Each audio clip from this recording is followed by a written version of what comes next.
Кемел адам Қайрат Жолдыбайұлы. Таза ауа ем. Қазір екінің бірі аллергиямын дейді. 10 адамның бірінің тыныс жолында ақауы бар. Іште жатқан сәбилерге жүрек қан тамырларының ауруы диагнозы қойылып жатыр. Осының бәріне бірден бір себепші лас ауа.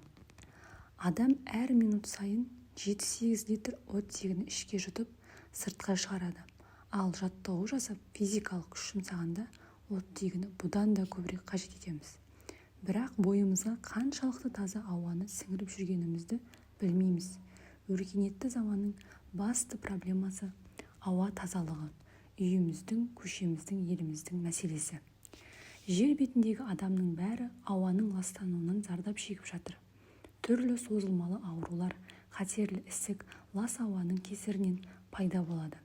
Үлкен қалалардағы зауыттар мен қаптаған көліктің түтіні сияқты ауқымды мәселелерді шеше алмасақ та, үй ішінің ауасын таза ұстауды үйренуіміз керек. Таза ауаның пайдасы. Жүрек ауруларын тудырмайды. Мүмкін ауаның жүрекке қатысы қанша дейтін шығарсыз. Ластанған ауамен тыныстаған жасушалар жүрекке 100% таза оттегін жеткізе алмайды. Осыдан түрлі аурулар туындайды. Таза ауа қарттықтың емі. Қарттық лас ауа салдарынан емес, жастың ұлғаюымен келген дұрыс. Ластанған ауа ағзаны тез қартайтады, бетке әжім түсіріп, бұлшықетімізді босаңсытады.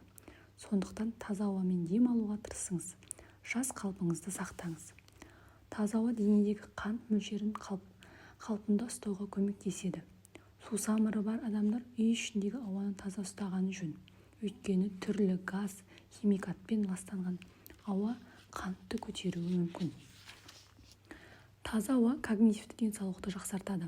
Ауасы лас қалада өмір сүретіндер депрессия, стресске жиі шалдығады. Таза ауамен тыныстау көңіліңізді жайландырып, ми жұмысын жақсартады. Әсіресе сәбилердің дамуында рөлі зор.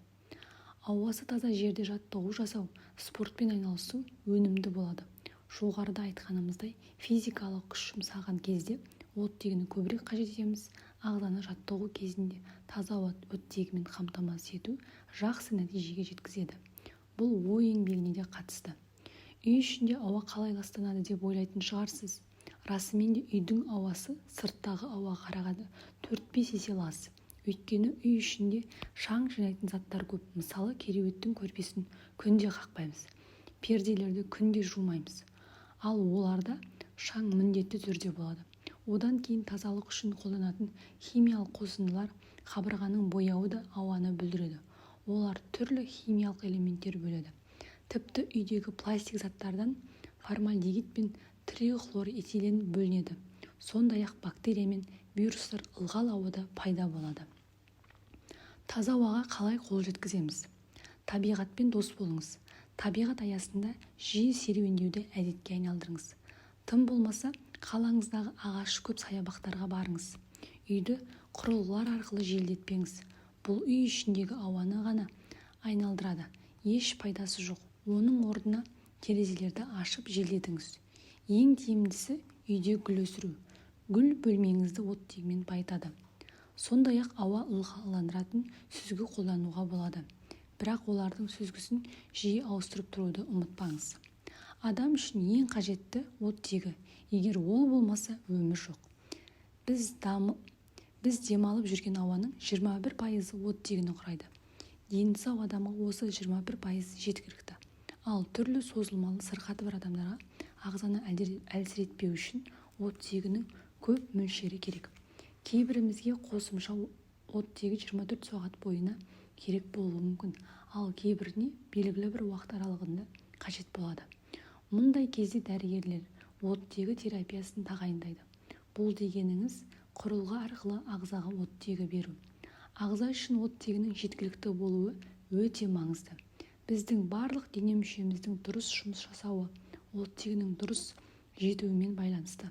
Мидың дұрыс ойлануы, жүректің қанды айналдыруы, бүйрек пен бауырдың дұрыс фильтр жасауы, өкпенің тыныстауы оттегінің толықтай баруымен жүзеге асады.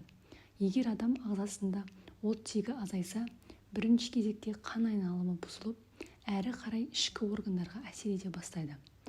Әр жұтқан ауамыз энергия оттегіні жаттығу кезінде көп қабылдаймыз, сондықтан спортпен дос болыңыз. Оттегі қалыпты болса, көңіл күйіміз орнықты, ұйқымыз тыныш.